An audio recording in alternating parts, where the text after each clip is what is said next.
You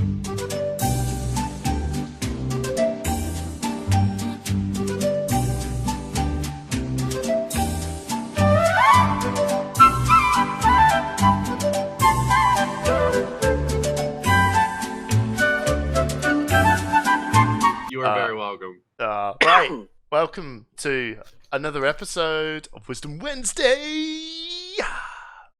We've got Sherlock Clones as usual. Hello. And we've got Kain on today as well. We're going to Hello. have that double whammo. Hi, everybody. Hi, everybody. So, there's been some news, right? There's been some news. Breaking news. Breaking Yes. news. I love the fact that, there's been some more spoils and some reveals. And I like the fact that they did this on a Wednesday. I'm not going to lie. Yeah? I'm not going to lie. I said keep They were doing it thinking on the about you. Wednesday. Keep bringing them on because it ties in quite well for the Wisdom Wednesday. This is one of the spoils that came on Hungering Crypt Haunter. So, 3 corners, Ren damage, so ignores all the blocking damage. And he's got a new ability, Death Act, 3 Ren damage to your opponent. So, I believe, if I've got this right, Death Act is a heroic act that can be triggered in the bin, and after it's triggered in the bin, it then gets purged. Yes. Yes. Right.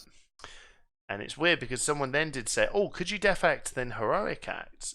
And they confirmed that it's the word. I believe act is now becoming a more of a thing, because a heroic act was kind of like the only thing that kind of just shown off that rule, and now you can't Death Act then heroic act. So Correct. now, all right, okay, so that's what it does. Now, I don't know whether we should hand this over to Kain to analyze first, or whether we just get the pitiful, me and Jeff go, man, this is what we think, and then Kain, the Lord of Death, just goes, stand aside, you puny morsels. I shall tell you whether this is good or not. Or we just let the Supreme Lord just say his bit and we disagree. What do you reckon? Oh, I can't believe you said everything I was about to say. No, I'm gonna. Why don't you guys go first? Yeah, we'll go first. Right. When I say we'll go first, Jeff will go first. Go on, Jeff. Jump. Okay. I'll start this bad boy off. What's your So opinion? he's a Mordant. That's good. He's got 1/1/1. It's okay. Does Ren damage, which I like. I like that. And I do. Wait, so Death Act is it's in the graveyard and you use it once and then it gets removed. If I understand it, right? Correct. Well, yeah. it's removed. Yeah, it's removed. I like it. I think it seems like consistent damage. And it has a cool effect in the graveyard, and which means Mordant can run like fuel the graveyard and dump it in there and do some Fuel the crazy grave. stuff. Or fuel the grave tide. I'm sorry, I don't play Death. Yeah. I think it's a really good card too. I think more Mordant love. I think Mordants are getting to the point of what do I put in?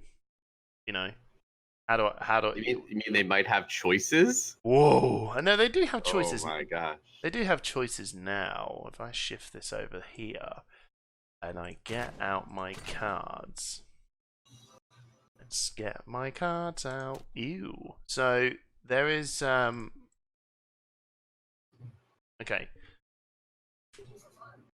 So you got Fearsome Crypt Flyer. You've got Freakish Crypt Horrors. You got this guy, never see him play. I think he personally supersedes him. And you got this guy, which is okay, and then this guy who's a king, right? So I think you gotta have this, he's now within the roster of these lot. You're starting to run out a little bit of you're starting to have a bit more choices, and I think it starts to the question really is, does this guy does he cut it over the rest? And I'm going to leave that. I'm going to answer that question. I'm going to leave that to you, Kane. So, what do you reckon? What do you think? Does Okay. he? Well, big stretch. Let's do this. So, I'm going to vape. so 3 damage on 3 corners is bad damage. That's first. The thing that makes him like redeemable is the fact that it's Ren, because you can't. The problem is that he's not. If you had him in your hand and you need to play a Morden or you need to play a unit that does damage, then if he wasn't Ren, he'd be like unplayable. So because 1/1/1, like if like you have to be able to. He has to have a use that's not only when he's in the yard. So because he's Ren damage, it makes it like playable 1 or 2 of, because he'll quest your Morden champs, like Monstrous Crypt Courtier, who's one of the easiest quests in the game now. He'll quest him because he has the rend on the 1, so it's fine. So you don't have to worry about putting him down on like a Protector Prime or something like that. Now, because his damage though is low and his ability is lackluster compared to some of the other guys, it's still like you might run him as a 1 or 2 of, and because of that, because you can run him as a 1 or 2 of, it makes Fuel the Gravetide a bit more manageable in that kind of deck. It's nice to have backup damage in the yard. 3 rend damage is good, but because it's rend, it makes it almost worthwhile. There is currently, here's the thing. So his viability as a unit will be dependent upon whether or not the set starts bringing in cards that screw with graveyard.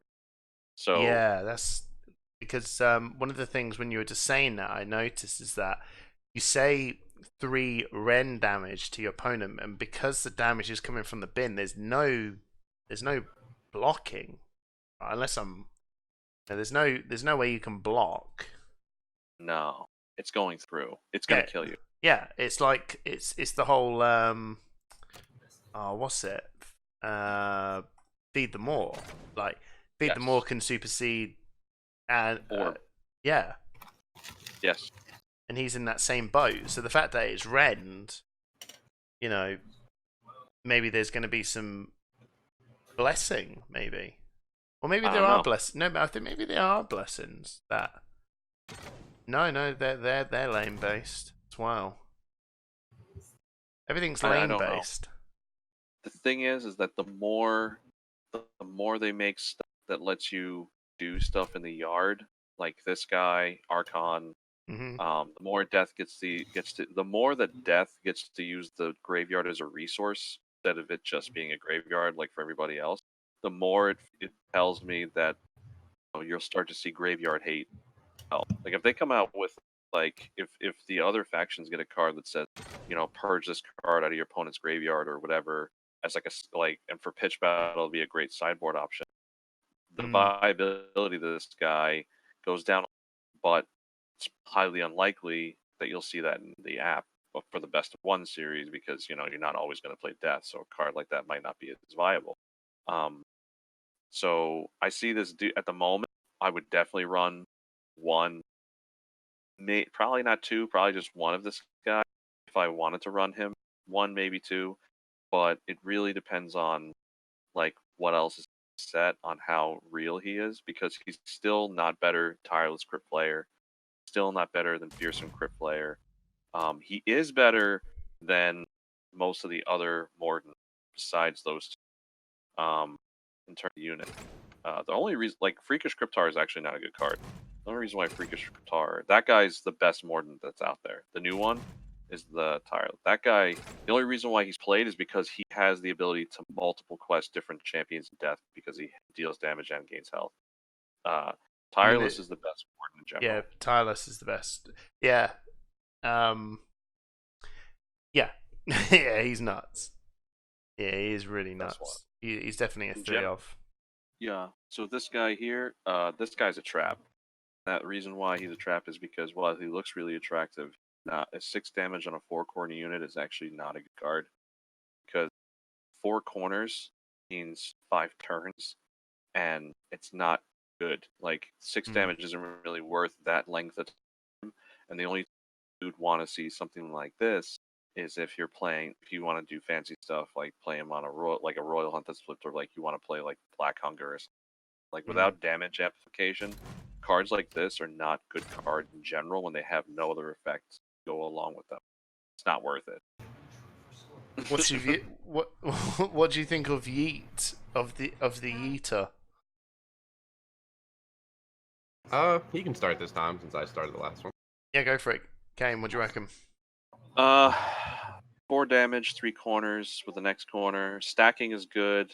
Troggoth is a entirely new tribe. Oh, I never considered him as stacking. Yes.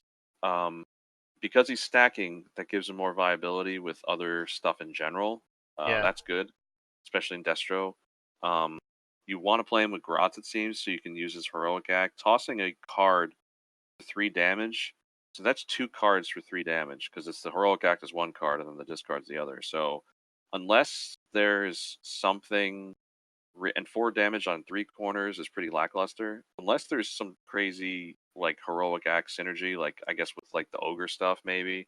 Or maybe there might be new Ogre cards, or there might be more things to make trigger Heroic Act. It's all a matter of how many units you can get in, right? Yeah. I don't see this dude as being playable though without some way to make a like 2 cards for 3 damage worth. Where's the card? Relentless Charge is one of those ones that can go cool, but he needs to be top, like stacked to the top, right? But you could with him, you could. It's just weird, really, isn't it? Because like he doesn't do more damage for each guy that's stacked on him. So blessings like Jaws of Destruction doesn't do anything. No. Weird. There's not really anything that Mr. No, there's not really anything that rolls with him. I think that you tend to put him on, and I think you're only going to really get that 3 damage off the wands, right? I mean, my problem with him is that he doesn't let you discard anything. So in other words, you can't get value out of the discard from like Feed the Maw or Bellowing Voice or something like that. No. You have to be tossing a good support Grot unit, which is actually a value-based card. So unless they come out with a supporting Grot unit that actually has an effect that discards, this is probably never going to be worth it. Problem. No, unless they had a Grot that was like that looked like he was like some sort of bomb or something. So that's what I'm talking about. Yeah, that's what I mean. Something with value for discard. And it's just weird because he's got like it's just a keyword, like a completely. I know that he needs to be, he is technically a completely different thing, but it's just like it feels like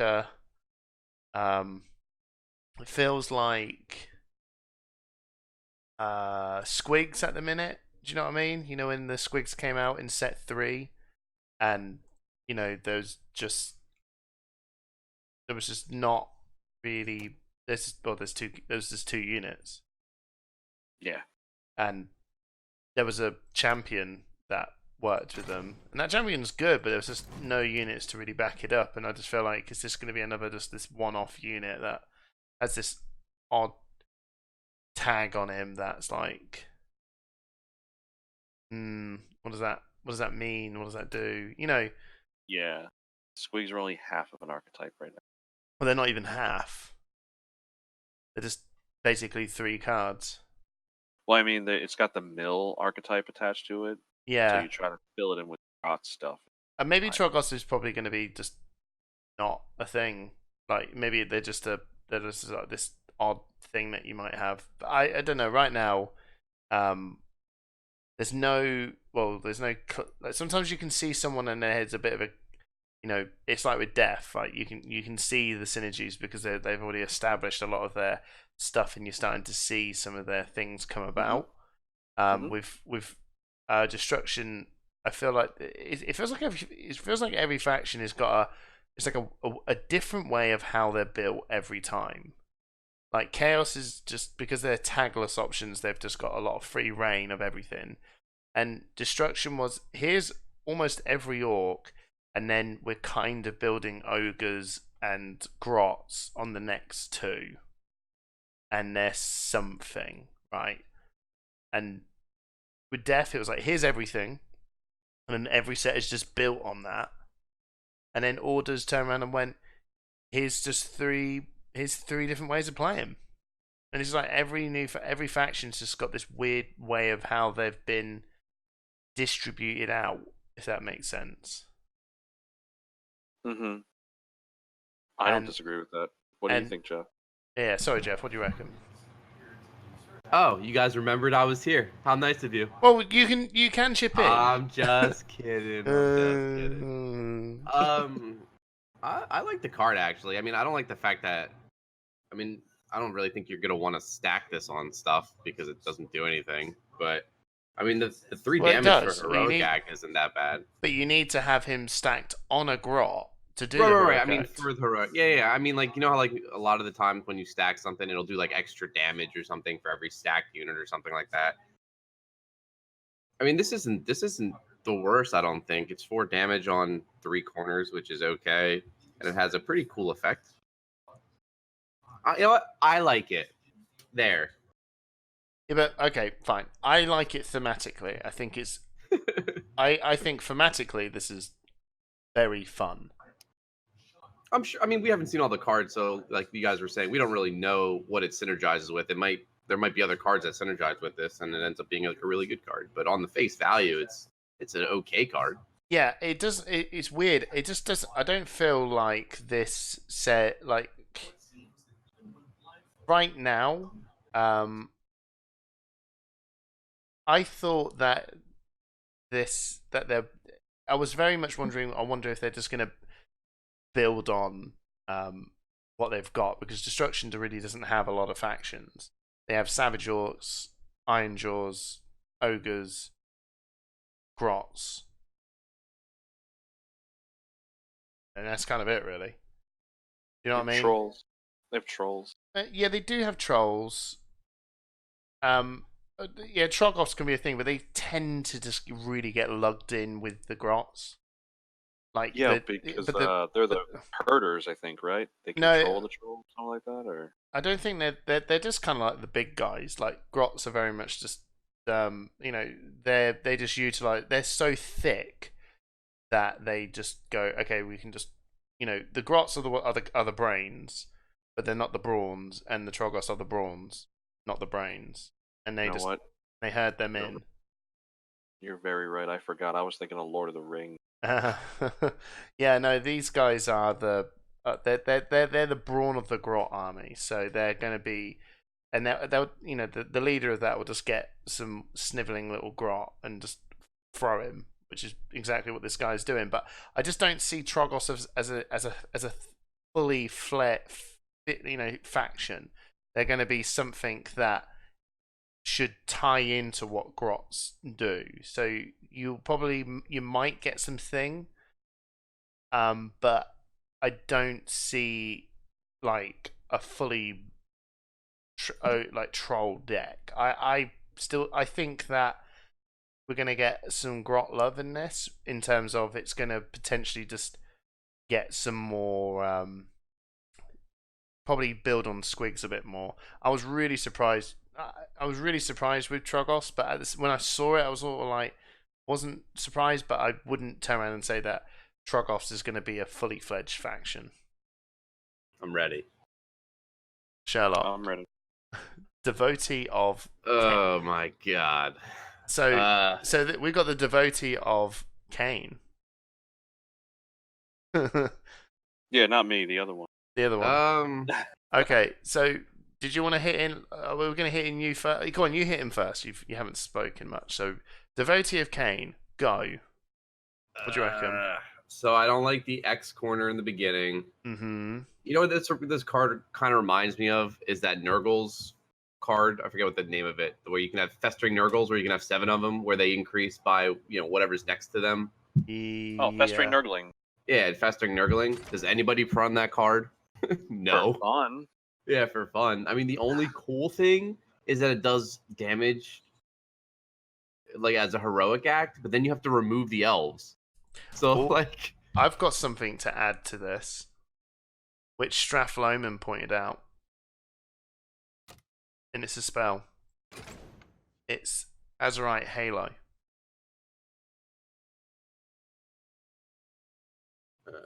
oh, the last stand. Deal 4 damage. Yeah, but that just seems so combo-y Gimmicky, you mean? or gimmicky. Yeah, Ooh. like it might be good. Like you never know. It might be like a thing, but You could just like, have her. You could just have her down, and then she moves, does 2 damage, throw down Azurite Halo, and then do heroic act. So that's a lot of setup though. You have to play like an elf Is it and that then bad? Halo.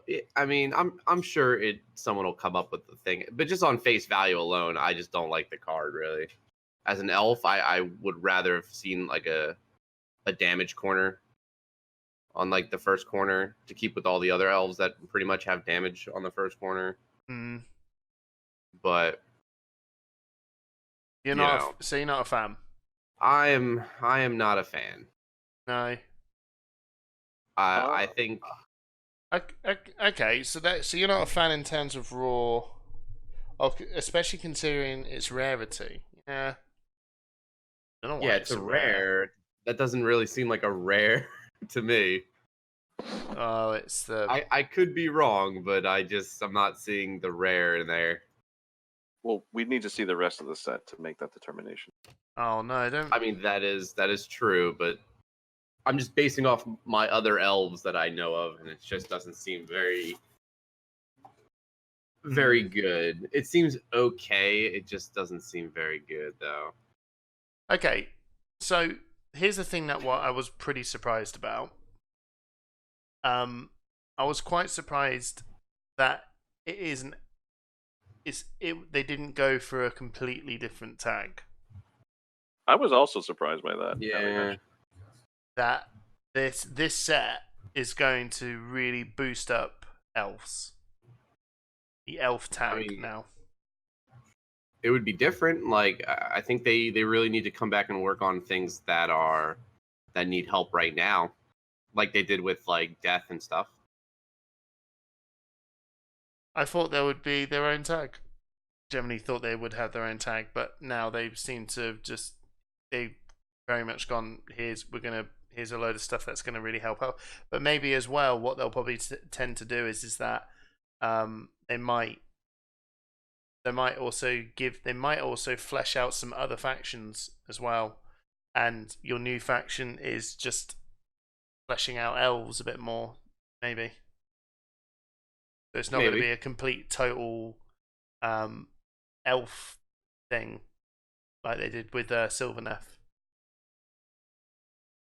It's possible. Like I hope that's why I said they need factions for Order now need more support. Like Stormcast needs more support. Elves need more support. I don't want a new faction for Order. I want them to help what they are having problems with now. Kind of like the death approach, right?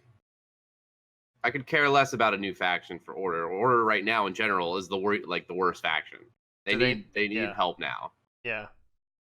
I think that I think she'll start to come into her own as time goes on. I think there's going to be something in there that would make sense. Well, it kind of disappoints me too. What? Is that this is a rare. So if this is what's to come set for Order, I'm a little bit I'm hesitant to be happy about. Well, you do know that all their best one backlash. all their best stuff are common. So yeah, well, commons I'm just are the saying ones... this rares are supposed to be somewhat better than the rest, and this doesn't shout out to me as like, wow, this card's amazing, or like, wow, this card is pretty decent. This is more like, wow, it's an elf. It's not. Yeah, it's. Yeah, I know what you mean. Kain, what's your point? What's your views? Well, for starters, I totally see where Sherlock is coming from.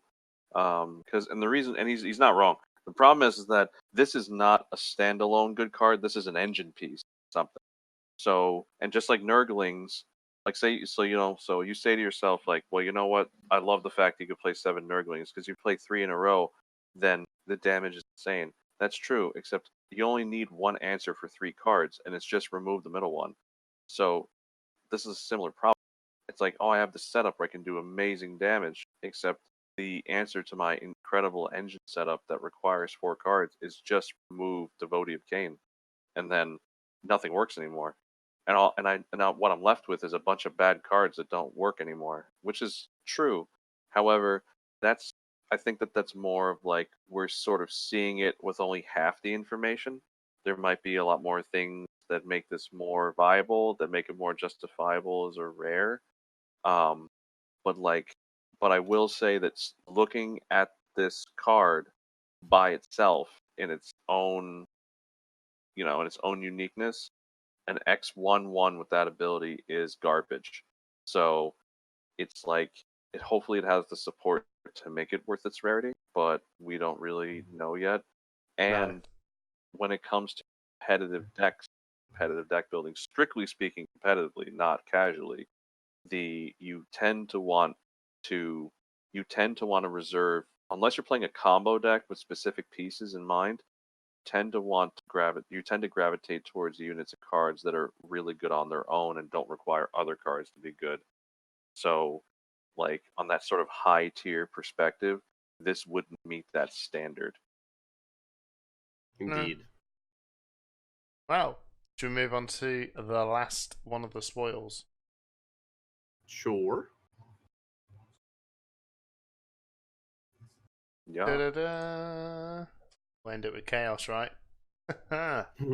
Okay, so Heart Piercing Demonette XX24 rend damage to your opponent.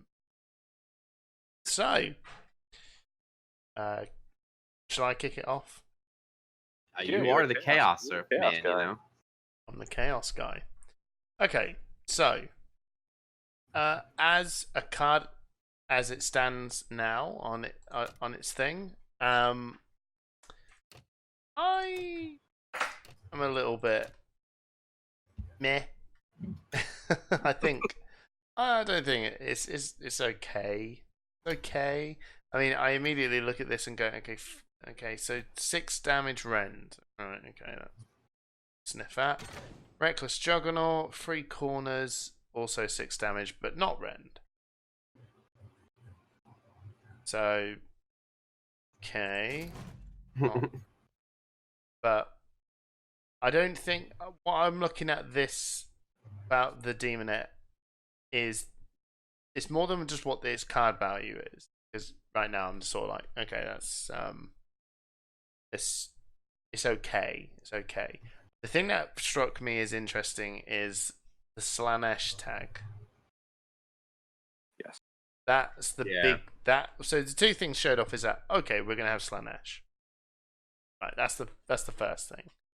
The second thing is they've tagged Slanesh now. So now they're starting to you're seeing the tag for chaos stuff. So then thank God. So and as well, since Daughters of Kain, I don't know if Daughter of Kains were worshippers of Slanesh or not. My lore on that part is a little bit hazy. So if someone knows the lore of the Daughters of Kain being Slanesh, I think they probably were. I felt like they were a bit, but because they've just got absolutely mangled by Slanesh during the old lore, I don't see many of them rooting for them as much now. And yeah, I just think this is going to be a very demon focused. This is going to be a very demon focused approach. What I'm interested in is, which is really interesting.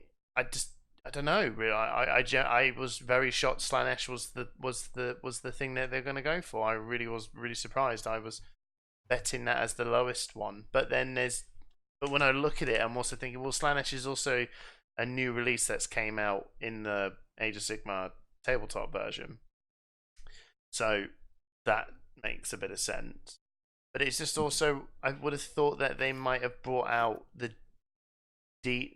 4 Chaos Gods once they probably went back and revisited Khorne and Nurgle and Zeech and put the tags on them through some means of phasing out old sets, releasing the new sets, putting the tags on those sets, if that makes sense. And then Slanesh is also part of that. Does that make sense? Yeah. I just thought that they probably would have went, you know what, we're going to go Beastmen or Skaven, and we're going to tag them, and we're going to do what we did with the trees, and just release a whole new set. Here's a complete synergy that works with just these guys. You could throw in the other stuff if you really want to, but this synergy stuff just works really, really well with these guys. There's no demon stuff. Do you see what I mean? I thought that would have been a bit more of a safer bet, but they didn't. They've gone for Slanesh, and they've now put a tag Slanesh on it. So my slight worry with this is that will it change anything for Chaos? Will it hold up? Will the Slanesh tag be, well, they could, they could just do what, like I said, and just apply all the Slanesh goodness in a whole, everything, just all the stuff that you're going to get is very Slanesh focused, and it's self-contained Slanesh focused, so they could do that. But is it going to supersede the stuff that you've got, right? Because, at the end of the day, Art Piercer Demonette works with Blood Reaver Chieftain. Doesn't matter about your silly Slanesh tag. You still got your set ones, right? Mm-hmm. So, I don't know.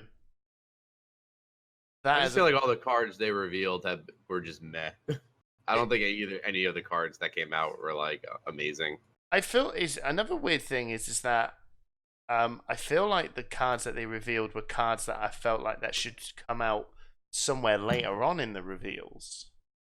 Like, oh, I see what you mean. But yeah, the earlier, set 2 and set 3, you show off your 4 big boys or big girls or big thems, whatever, and biggins, your biggies, and like they did in season 3 and season 2, they went, okay, the first 2 guys we're going to show off as set 2 is Scarbrand and Aventus, and then the next 2 you're going to show off is Frostlord and Lady Olinda. Lady Olinda. Yeah, and then in set 3, they show off Rotigus, Alariel, Arkan, and what was the other one? Draika. And Draika, yeah. No, Alariel, Archon, and Scragrot. Rotigus, and Scragrot. Yeah. Oh, you're right. Yeah, the big guys, and you sort of went, "Whoa, here's your big guys." Whoa, cool. Here's the big dude. And they started it off that way, didn't they? With this, they went, and here's Manfred. Oh, Manfred's your big deaf guy. Cool. That's cool. Can't wait to see Chaos's big guy, or orders and destructions. Who's going to be their big guy? And then this reveal was, well, here's 4 units. Oh, okay, cool. You're showing off the tag, but it's just with no substance. Does that make sense? I mean, go ahead. Sorry, go ahead. Oh no, go ahead, Jeff. Oh, no, I was just gonna say, I feel like they have one job, and that's like to try to hype us up for set 4 with all the issues that have been going on. So you would think that they would come out swinging, like, oh man, look at this guy that we're about to show you. This guy is amazing. He's gonna change the game, like Manfred. Yeah. brand new thing that just came out on Leash. Everyone's like, oh man, what's that? What's good? Then they come out with these underwhelming. Like this is not what you want to see when you're trying to get people hyped for a game or a set. I mean, I understand. I think that everything you guys are saying are valid. From my perspective though, and my perspective is if you look at it from my perspective, it's really different. See, because in my mind, since I've been asking for Manfred since the start of the game, season 2, in my mind, I think they revealed Manfred just for me.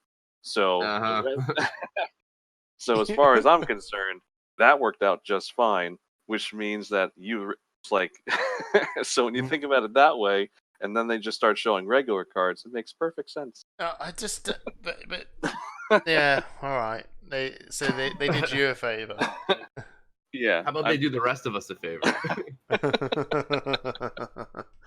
Because you know what it was? Because I called because after I got the City Champ thing and I want to design a card, I messages down to Jacob and Jade and all them, and I was like, you know what? I don't have to design a card. If you just show Manfred now, then I don't have to design a card. We'll make it easier for everyone. So they said, oh, okay. Is that what they said? No, they didn't say that. So, but I've been asking about it for so long, and we've been talking about it for so much, and maybe in my mind, in my heart of hearts, I say to myself, they were like, it is set 4. He's been asking for so long. He's been so loyal. Maybe we should just give him this. Well, that and it just felt like maybe there was an element of should we just probably just pat Kain on the head and give him his Manfred now, and then we'll ship. But it's just I just don't know. Just would have thought the other big 4 guys would have were there in Leash. It's just I don't know. Just this is the stuff I would have thought you'd see later on down the line. I mean, if that's it, could be that. But if they said, you know what, he's been asking for so long, let's just give him this now and give him the pat on the back, then all I can say to that is, if they're listening, you made the right. Right, okay, guys, cheers for jumping on again. No problem. Thank you. Appreciate it. You're welcome. And I'm sure we will catch everyone next week for another Wisdom Wednesday and hopefully some more spoilers to lay down, okay? See you later, everyone. Bye! Bye. Bye.